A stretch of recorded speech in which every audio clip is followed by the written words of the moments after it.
Hi, നമസ്കാരം. പഞ്ചവത്സര പകർച്ചവ്യാധി ഗവേഷണ പദ്ധതി പോലെയാണ് ചൈനയിൽ നിന്നുള്ള മറ്റൊരു വൈറസിന്റെ പേര് കേട്ട് വീണ്ടും നമ്മൾ ഞെട്ടിയിരിക്കുന്നത്. 2019 നമ്മൾ ആദ്യം പേടിച്ചൊന്നുമില്ല. ചൈനയിൽ ചെറിയൊരു വൈറസ് വരുന്നുണ്ട്, അവിടെ ആശുപത്രികളിലൊക്കെ ആളുകളൊക്കെ കൂടുതലായിട്ട് വന്നു തുടങ്ങിയിട്ടുണ്ട് എന്നൊക്കെയുള്ള ചെറിയ വാർത്തകളാണ് നമ്മൾ ആദ്യം കേട്ടത്. പക്ഷേ പോകെ പോകെ എന്ത് സംഭവിച്ചു? നമ്മുടെ നാടുകളിലേക്കും അത് വന്നു. അതിനെക്കുറിച്ചുള്ള ആദിയായി പിന്നീട് പേടിച്ച് പണ്ടാരടങ്ങിയിട്ടാണ് അത് ഇവിടുന്ന് പോയത്. ഒരു ചാറ്റൽ മഴയായി വന്നു, കൊടുങ്കാറ്റായി, പേമാരിയായി, നമ്മളെ അത്യാവശ്യം വെള്ളം കുടിച്ചു, പിന്നീട് വെള്ളത്തിൽ മുക്കി ഒക്കെ അവസാനം സാവധാനം അതൊന്നും മാറി എന്ന് തോന്നുമ്പോൾ ഇപ്പൊ വീണ്ടും അതാ വന്നിരിക്കുന്നു. HMPV. വാർത്തയും ലക്ഷണങ്ങളും ഒക്കെ തന്നെ അന്നത്തേതുപോലെ തന്നെ 2019 സമാനമാണെന്ന് പറയാം. HMPV എന്നത് ഹ്യൂമൺ മെറ്റാഫ്ന്യൂമോ വൈറസ്. പറയാനൊരു അത്യാവശ്യം നാക്ക് വിഴക്കുന്ന ഒരു പേരാണ്. ഇത് സത്യത്തിൽ മനുഷ്യരുടെ ശ്വാസകോശത്തെ ബാധിക്കുന്ന ഒരു അസുഖമാണ്. HMPV is A respiratory virus എന്ന് പറയാൻ പറ്റും.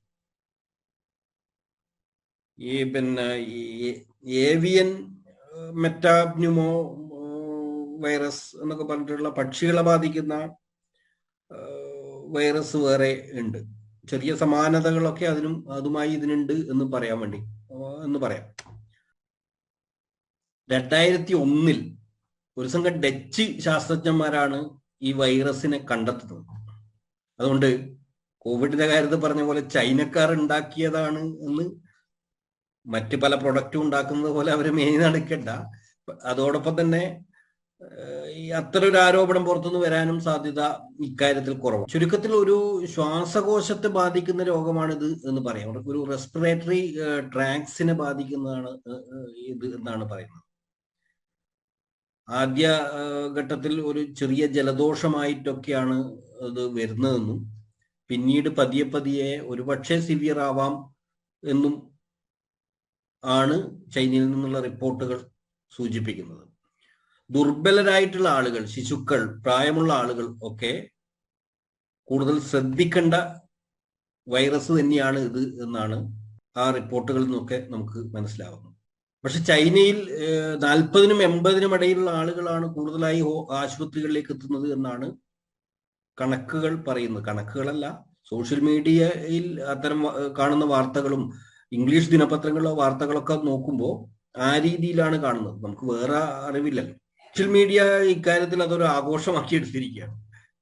എനിക്ക് തോന്നുന്നു ആ രീതിയിലാണ് ഇത്തരം വൈറസുകളെ കാണുന്നത് എന്നുള്ള അതൊരു തെറ്റായ ആ രീതിയിലുള്ള സമീപനമായിട്ടാണ് എനിക്ക് തോന്നുന്നത്. ചൈനയിലെ ആശുപത്രികൾ പല സ്ഥലത്തും നിറഞ്ഞു കവിഞ്ഞു എന്ന രീതിയിലൊക്കെ സോഷ്യൽ മീഡിയയിൽ വാർത്തകൾ പ്രചരിക്കുന്നുണ്ട്. എത്രമാത്രം സത്യമുണ്ടെന്ന് അറിയില്ല, പക്ഷെ നമ്മൾ കരുതിയിരിക്കണം എന്നുള്ള കാര്യത്തിൽ സംശയമുണ്ട്. ചെറിയ തൊണ്ടവേദന, മൂക്കൊലിപ്പ്, നേരിയ പനി ഒക്കെയാണ് തുടക്കത്തിൽ ഇതിന്റെ ലക്ഷണം എന്നാണ് പറയുന്നത്. പിന്നീട് ന്യൂമോണിയായും ആസ്മ ആയും COPD ആയൊക്കെ ഇത് മാറാം എന്നുള്ളതാണ് വൈദ്യശാസ്ത്രം പറയുന്നത്. ലക്ഷണം കണ്ടിട്ട് കോവിഡ് പോലെ തന്നെ, ഏകദേശം കോവിഡ് പോലെ തന്നെയുള്ള ലക്ഷണങ്ങളാണ് ഇതിൽ മിക്കതും കാണുന്നത്. കൂടുതൽ സിവിയർ ആകുന്ന സമയത്ത് ഓക്സിജന്റെ ലഭ്യതക്കുറവ് മൂലം ശരീരം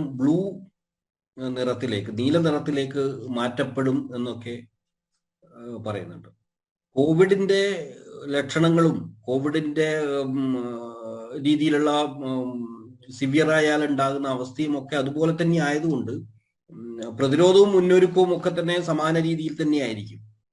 പക്ഷെ സർക്കാർ പറയട്ടെ, ഇതൊരു പാൻഡമിക്കായി പ്രഖ്യാപിക്കട്ടെ എന്നൊക്കെ വിചാരിച്ച് അതുവരെ നമുക്ക് വളരെ ഫ്രീ ആയി ഓപ്പണായി ഇടപെടാം എന്നൊക്കെ വിചാരിക്കുന്നതിൽ നല്ലത് നമ്മൾ കോവിഡിന്റെ ഒരു കാലഘട്ടം കഴിഞ്ഞു പോയ ആളുകളാണ്. അന്ന് നമ്മൾ സ്വീകരിച്ച പ്രതിരോധ മാർഗങ്ങൾ നമുക്ക് ധാരണയുണ്ട്. ആ മാർഗങ്ങൾ കുറെ കൂടി കർശനമായി ഇപ്പോഴേ തുടരുന്നത് ഒരുപക്ഷെ അതിനെ നമ്മുടെ നാട്ടിലേക്ക് കൂടുതലായി കടന്നു വരുന്നത് ഒഴിവാക്കാൻ കൂടുതലായിട്ട് ഉപകരിക്കും എന്ന് തന്നെയാണ് എനിക്ക് തോന്നുന്നത്. തിരക്കുള്ള സ്ഥലങ്ങളിലും പൊതുസ്ഥലങ്ങളിലും യാത്രയിലൊക്കെ അത്യാവശ്യം സീരിയസ് ആയിട്ടുള്ള മുൻകരുതലുകൾ നമ്മൾ നേരത്തെ സ്വീകരിച്ചതുപോലെ തന്നെ സ്വീകരിക്കണം. മാസ്ക് ഉപയോഗിക്കുക, ഹാൻഡ് വാഷ് ഉപയോഗിക്കുക, സാനിറ്റൈസറിന്റെ ഉപയോഗം ഒക്കെ വളരെ സീരിയസ് ആയി കാണുകയും കണ്ണിലും മൂക്കിലും വായിലൊക്കെ ഇടക്കിടക്ക് തൊട്ടുകൊണ്ടിരിക്കുന്ന സാഹചര്യം ഒഴിവാക്കുക. തുമ്മുമ്പോഴും ശ്വാസം കഴിക്കുന്നതിന്റെ ഒക്കെ ഒരു മര്യാദ നമ്മൾ സൂക്ഷിക്കുക. ഇതൊക്കെയാണ് നമ്മൾ നേരത്തെ സ്വീകരിച്ചിരുന്ന മാർഗങ്ങൾ. ആ ഒരു രീതി ഇപ്പോഴും കുറച്ചും കൂടി നല്ല രീതിയിൽ ഗൗരവത്തോടു കൂടി നമ്മൾ ഇപ്പോഴേ സ്വീകരിച്ചാൽ തീർച്ചയായും അത്തരം ഒരു പാൻഡമിക്കിന്റെ ഒരു സാധ്യത കൂടി നമ്മുടെ നാട്ടിൽ നിന്ന് ഒഴിവാക്കാൻ നമുക്ക് പറ്റും എന്നുള്ള കാര്യത്തിൽ യാതൊരു സംശയം. ഈ രോഗി സന്ദർശനം കുറക്കുക, ഹോസ്പിറ്റലിൽ ഒരു ടൂറിസ്റ്റിന്റെ രീതിയിലുള്ള സന്ദർശനം ഉണ്ടല്ലോ, പൊതുവെ അങ്ങനെയാണ് നമ്മുടെ മലയാളികളുടെ പൊതുരീതി. ഇപ്പല്ല പണ്ടേ അങ്ങനെയാണ്. ആളുകളെ സന്ദർശിക്കുക, രോഗികളെ സന്ദർശിച്ച് അവരെ ശല്യപ്പെടുത്തുക എന്നതൊക്കെയുള്ളത് എന്തോ ഒരു വലിയ അഭിമാനമായി കാണുന്ന ഒരു രീതിയുണ്ട്. അത് പരമാവധി ഒഴിവാക്കുക, പരമാവധി ഇല്ലാതാക്കുക എന്നുള്ളത് ഇപ്പോഴെങ്കിലും ശ്രദ്ധിക്കേണ്ട ഒരു കാര്യമാണ്. അതോടൊപ്പം തന്നെ വ്യായാമം, പ്രതിരോധ ശേഷിയുള്ള ഭക്ഷണം ഉപയോഗിക്കല്, അതുപോലെയുള്ള കാര്യങ്ങളിലും കൂടി ഒരു ശ്രദ്ധ നമ്മൾ ചെലുത്തണം എന്നുള്ളൊരു അഭ്യർത്ഥനയാണ് എനിക്കുള്ളത്. ഇതിന് പ്രത്യേകിച്ച് മരുന്നും നിർദ്ദേശിക്കാൻ ഈ ടോക്കിൽ എനിക്ക് പറ്റില്ലല്ലോ, അല്ലെങ്കിലും എനിക്കതിനുള്ള ആളല്ല. തീർച്ചയായും ഇതിന് വാക്സിൻ ഒന്നും കണ്ടെത്തിയതായിട്ട് നമ്മുടെ വാർത്തകളിൽ ഇടയില്ല, വാക്സിൻ കണ്ടെത്തിയിട്ടില്ല. നമുക്ക് നേരത്തെ പറഞ്ഞതുപോലെയുള്ള പ്രതിരോധ ഇടപെടൽ മുൻകരുതലുകളാണ് ഏറ്റവും നല്ലത്. തീർച്ചയായും ഇനിയൊരു പാൻഡമിക്കിലേക്ക് നമ്മുടെ നാട്ടിനെ പോകാൻ ഇടയാക്കാത്ത വിധം വളരെ നേരത്തെ തന്നെയുള്ള ഒരു കരുതൽ സ്വീകരിക്കുക. പുറത്തുനിന്ന് വന്ന ആളുകളുമായിട്ടുള്ള ഇടപെടൽ, അങ്ങനെ നമ്മൾ അങ്ങോട്ട് യാത്ര ചെയ്യുമ്പോൾ മാസ്ക് ഉപയോഗിക്കുന്നത് പോലുള്ള എല്ലാ കാര്യങ്ങളും, ഇതിലൊക്കെ വളരെ സീരിയസ് ആയി ഇടപെടുകയും നമുക്ക് വരാതിരിക്കുക എന്നുള്ളത് മാത്രമല്ല, മറ്റുള്ളവർക്ക്, നമ്മുടെ സുഹൃത്തുക്കൾക്ക്, നമ്മുടെ ബന്ധുക്കൾക്ക്, നമ്മുടെ നാട്ടിലെ മറ്റുള്ള ആളുകൾക്ക് വരാതിരിക്കാനുള്ള ഇടപെടൽ നമ്മൾ നടത്തുകയാണെങ്കിൽ തീർച്ചയായും അത്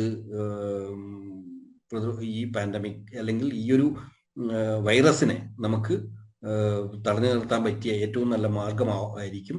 തീർച്ചയായും HMPVയെ നമുക്ക് പടിക്കെട്ടിന് പുറത്ത് നിർത്താം. ചില ആളുകൾക്കൊക്കെ വന്നതായി റിപ്പോർട്ട് ചെയ്യപ്പെട്ടിട്ടുണ്ടെങ്കിലും അതൊക്കെ അതോടുകൂടി അവസാനിക്കുന്ന രീതിയിലേക്ക് വരുത്താനുള്ള ജാഗ്രതായ ഇടപെടൽ എല്ലാവരുടെയും ഭാഗത്ത് ഉണ്ടാവണം എന്ന് മാത്രം അഭ്യർത്ഥിച്ചുകൊണ്ട് ഈ വീഡിയോ ഇവിടെ അവസാനിപ്പിക്കുന്നു.